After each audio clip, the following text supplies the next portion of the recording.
السلام علیکم ناظرین، سلامتی ہو آپ پر جہاں بھی آپ ہوں۔ کیلنڈر پر آج تاریخ ہے 23 رمضان المبارک، انگریزی تاریخ 25 اپریل ہے۔ اپنے میزبان راہی حجازی سے عالمی خبریں سنیے۔ ملا عمر کبھی افغانستان چھوڑ کر نہیں گئے۔ افغانستان سے گزشتہ برس غیر ملکی افواج کے انخلاء کے بعد برسر اقتدار آنے والے طالبان نے اتوار کو اپنے بانی ملا عمر کی 9ویں برسی منائی۔ اس حوالے سے دارالحکومت کابل میں منعقدہ خصوصی تقریب میں شرکاء نے ان کی زندگی، شخصیت اور سوویت یونین کے خلاف جدوجہد پر روشنی ڈالی۔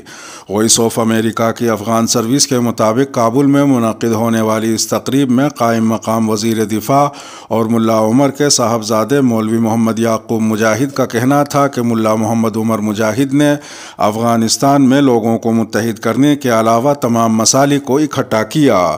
ان کا کہنا تھا کہ ملا عمر نے سوویت یونین کی مداخلت کے خلاف نہتے ہی جدوجہد کا آغاز کیا تھا، وہ کبھی افغانستان چھوڑ کر نہیں گئے۔ تقریب سے خطاب کرتے ہوئے طالبان حکومت کے ترجمان ذبیح اللہ مجاہد کا کہنا تھا کہ ملا عمر کا انتقال تپ دق یعنی ٹی بی کی وجہ سے ہوا تھا۔ طالبان کے نائب وزیر اعظم ملا عبدالسلام نے اپنے خطاب میں اپیل کی کہ دیگر ممالک افغانستان میں عدم استحکام کی کوشش نہ کریں، اب افغانستان دوسرے ممالک کے لیے خطرہ نہیں ہے۔ ان کا کہنا تھا کہ طالبان کی حکومت پڑوسی ممالک کے ساتھ ساتھ دنیا سے اچھے تعلقات چاہتی ہے۔ افغان نشریاتی ادارے طلوع نیوز کے مطابق تقریب سے خطاب کرتے ہوئے نائب وزیر اعظم اول ملا عبدالغنی برادر کا کہنا تھا کہ ملا عمر ایک بہادر رہنما تھے جنہوں نے مشکل حالات کے باوجود اپنی جدوجہد جاری رکھی۔ ملا عبدالغنی کا کہنا تھا کہ اسلامی ریاست ملا عمر کے راستے پر چلنے کے لیے پرعزم ہے۔ تقریب میں قائم مقام وزیر داخلہ انس حقانی بھی موجود تھے۔ ملا عمر کے قریبی ساتھی اور طالبان کے دور اول کے سابق وزیر خارجہ ملا وکیل احمد متوکل بھی دیگر اعلیٰ طالبان رہنماؤں کے ساتھ کابل میں منعقدہ اس تقریب میں شریک تھے۔ خیال رہے کہ ملا عمر کا انتقال 2013 میں افغان صوبے زابل کے ضلع سوری میں ہوا تھا۔ افغانستان میں اس وقت کی حکومت نے 29 جولائی 2015 کو ملا عمر کے 2013 میں انتقال کر جانے کا اعلان کیا تھا۔ بعد ازاں امریکہ اور افغان حکومت کے خلاف مزاحمت میں مصروف طالبان نے بھی ان کے انتقال کی تصدیق کی تھی۔ ملا عمر کے انتقال کی تصدیق کے بعد طالبان نے ملا منصور اختر کو نیا سربراہ مقرر کرنے کا اعلان کیا تھا، البتہ وہ صرف 10 ماہ ہی طالبان کی قیادت کر سکے۔ 21 مئی 2016 کو ملا منصور اختر کو ایران سے پاکستان میں داخل ہوتے ہوئے امریکہ نے ڈرون حملے میں نشانہ بنایا، جن میں ان کا انتقال ہو گیا۔ ان کے انتقال کے 4 روز بعد 25 مئی 2016 کو طالبان نے اعلان کیا تھا کہ ملا ہبت اللہ اخونزادہ طالبان کے نئے سربراہ ہوں گے۔ ملا ہبت اللہ اخونزادہ کی قیادت میں ہی طالبان نے افغانستان سے غیر ملکی افواج کے انخلاء کے بعد اگست 2021 میں حکومت سنبھالی۔ تکمیلی تلبینہ طاقت، صحت اور شفا کے لیے سنت اور طب نبوی کا بہترین نسخہ۔ ابھی آرڈر کریں، کم پیسے میں ہمارے ساتھ بزنس شروع کریں۔ بھارت بھر سے ڈسٹریبیوٹر اور ہول سیلر بننے کے لیے ابھی کال کریں 9579591975۔ Takmili food products private limited, Malegaon, India. طالبان نے یونیورسٹیوں میں جنسی ہراس روکنے کے لیے لڑکوں اور لڑکیوں کے الگ الگ دن مقرر کر دیے۔ افغانستان میں طالبان کی حکومت نے کابل کی یونیورسٹی میں لڑکوں اور لڑکیوں کے لیے دن مختص کر دیے ہیں۔ طالبان کے نئے منصوبے کے تحت لڑکیاں ہفتے، پیر اور بدھ کو یونیورسٹی جائیں گی اور لڑکے اتوار، منگل اور جمعرات کو یونیورسٹی جائیں گے۔ طالبان کی وزارت تعلیم کا کہنا ہے کہ اس نے یہ فیصلہ یونیورسٹیوں میں جنسی ہراس کو روکنے کے لیے کیا ہے، لیکن کابل یونیورسٹی کے چند لبرل اور گناہ پسند اساتذہ اور طلباء نے BBC پشتو سروس کو بتایا کہ طالبان کا نیا منصوبہ نامناسب ہے۔ طالبان کی وزارت تعلیم کے ترجمان احمد تقی نے کہا ہے کہ نیا منصوبہ طالب علموں اور اساتذہ کو تحقیق کے لیے ایک اچھا موقع فراہم کرے گا۔ احمد تقی نے BBC کو بتایا کہ ایسا کابل کی 2 یونیورسٹیوں میں شروع کیا گیا ہے، تاہم اس اسکیم کو دوسری سرکاری یونیورسٹیوں میں بھی لاگو کیا جا رہا ہے۔ اس سے پہلے لڑکے اور لڑکیاں دن کے مختلف اوقات میں سرکاری یونیورسٹیوں میں جاتے تھے، لیکن احمد تقی کا کہنا ہے کہ اوقات کی کمی کی وجہ سے طلباء صحیح طریقے سے پڑھائی نہیں کر پاتے تھے۔ واضح رہے کہ طالبان کی حکومت یونیورسٹیوں میں لڑکوں اور لڑکیوں کی مخلوط تعلیم کی مخالفت کرتی ہے، کیونکہ یہ اسلام اور شریعت کی تعلیمات کے خلاف ہے۔ مسجد اقصی میں یہودیوں کی عبادت کا کوئی منصوبہ نہیں ہے۔ اسرائیلی وزارت خارجہ نے کہا ہے کہ یہودیوں کو مسجد اقصی کے احاطے میں عبادت کی اجازت دینے کا کوئی منصوبہ نہیں ہے۔ عالمی میڈیا کے مطابق مسجد اقصی میں اسرائیلی پولیس کی جانب سے مسلم مخالف پرتشدد کارروائیوں کے بعد اسرائیلی وزیر خارجہ نے پریس کانفرنس سے خطاب کرتے ہوئے کہا کہ اسرائیل کا یہودیوں کو مسجد کے احاطے میں عبادت کی اجازت دینے کا کوئی منصوبہ نہیں ہے۔ انہوں نے یہ بھی دعویٰ کیا کہ مسجد اقصی کی جو حیثیت ہے اسرائیل اس کا احترام کرتا ہے۔ وزیر خارجہ نے دوران کانفرنس مسجد اقصی کے لیے یہودی اصطلاح کا استعمال کرتے ہوئے کہا کہ مسلمان ٹیمپل ماؤنٹ پر نماز ادا کرتے ہیں، جبکہ غیر مسلم وہاں کا صرف دورہ کر سکتے ہیں۔ اس میں کوئی تبدیلی نہیں آئے گی۔ انہوں نے مزید کہا کہ ہمارا ٹیمپل ماؤنٹ کو مذاہب کے درمیان تقسیم کرنے کا کوئی منصوبہ نہیں ہے۔ واضح رہے کہ یہودیوں کو الاقصی کمپلیکس کا دورہ کرنے کی اجازت ہے، لیکن اس جگہ پر عبادت کرنا ممنوع ہے۔ تاہم رمضان میں جب یہودی اسرائیلی پولیس کی نگرانی میں مسجد اقصی کے احاطے سے گزرے تو انہوں نے اپنی عبادت کے لیے مسجد میں داخل ہونے کا زور و شور سے مطالبہ کرنا شروع کیا۔ دوسری جانب اسرائیلی فورسز نے مسجد اقصی میں نماز کی ادائیگی کے لیے جمع ہونے والے مسلمانوں کو داخل ہونے سے روکا اور انہیں عبادت سے روکتے ہوئے تشدد کا نشانہ بھی بنایا۔ مکہ مکرمہ سے مدینہ جانے والے عمرہ زائرین کی بسوں کو حادثہ، متعدد افراد جاں بحق۔ مکہ مکرمہ سے مدینہ منورہ جانے والے عمرہ زائرین کی 2 بسوں کو راستے میں خوفناک حادثہ پیش آ گیا، جس کے نتیجے میں متعدد افراد جاں بحق جبکہ 40 سے زائد زخمی ہو گئے ہیں۔ تفصیلات کے مطابق عمرہ زائرین کی 2 بسوں کو حادثہ پیش آیا۔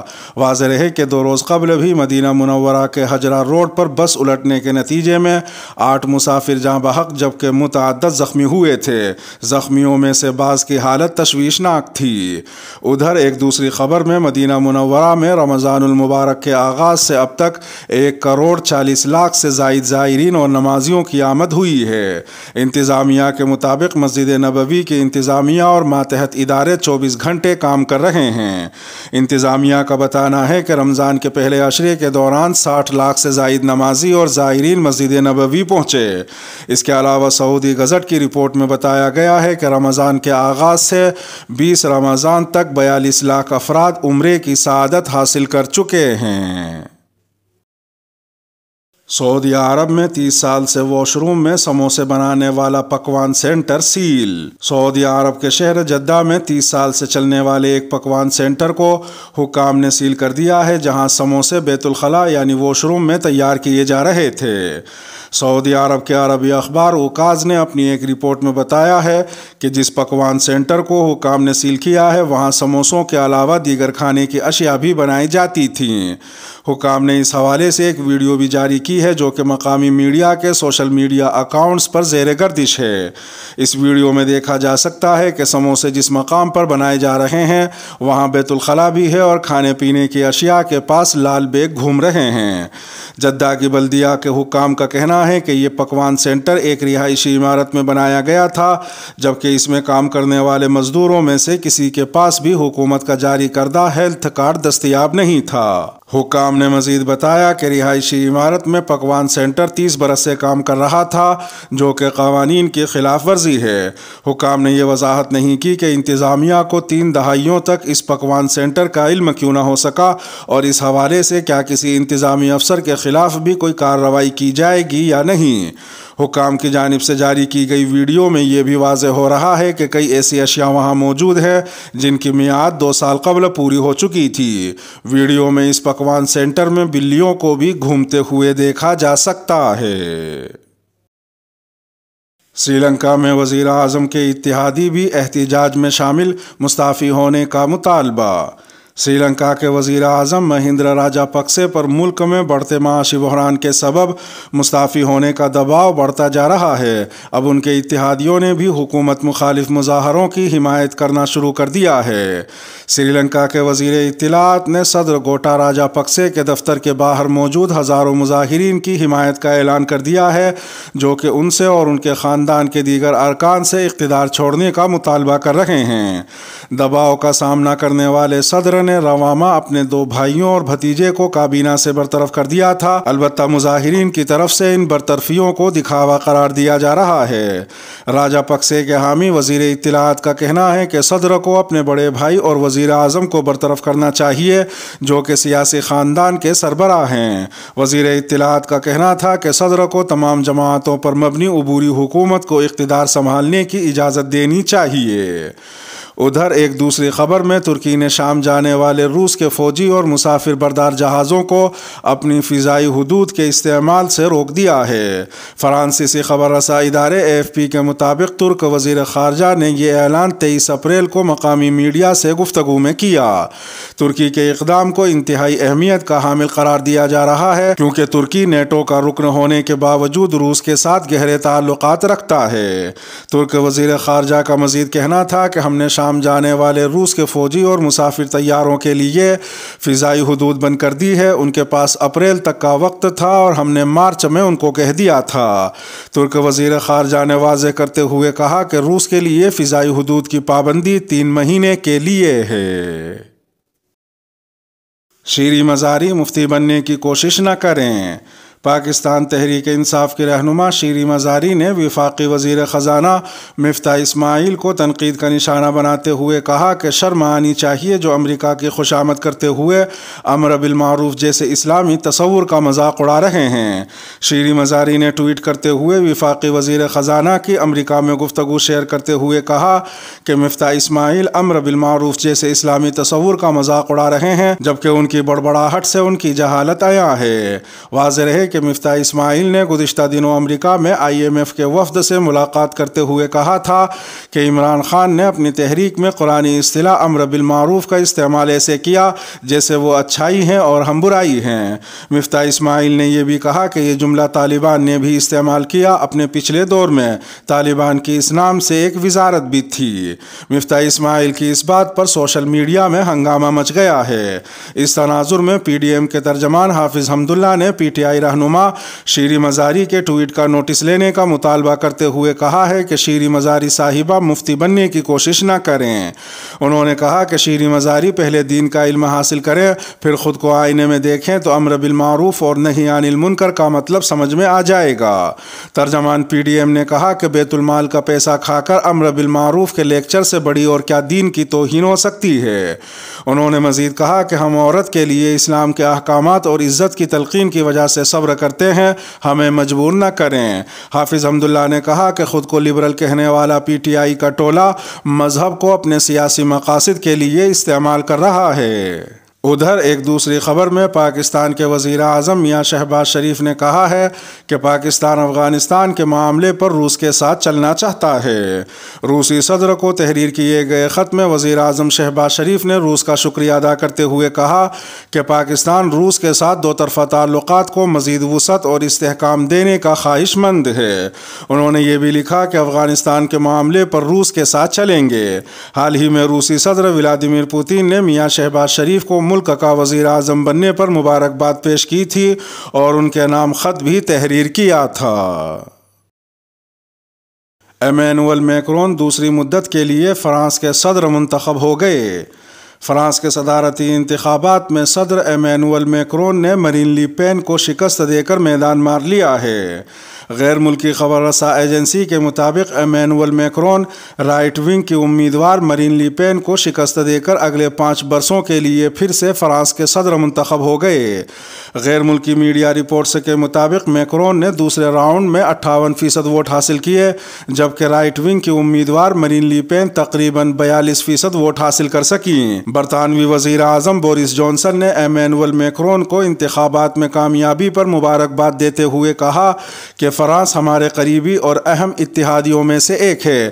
میں ان مسائل پر مل کر کام جاری رکھنے کا منتظر ہوں جو ہمارے دونوں ممالک اور دنیا کے لیے اہم ہیں۔ یاد رہے کہ 2017 کے صدارتی انتخاب میں بھی ایمینول میکرون اور مرین لی پین کے درمیان مقابلہ ہوا تھا اور دوسرے مرحلے میں میکرون 66% سے زائد ووٹ لے کر صدر منتخب ہوئے تھے۔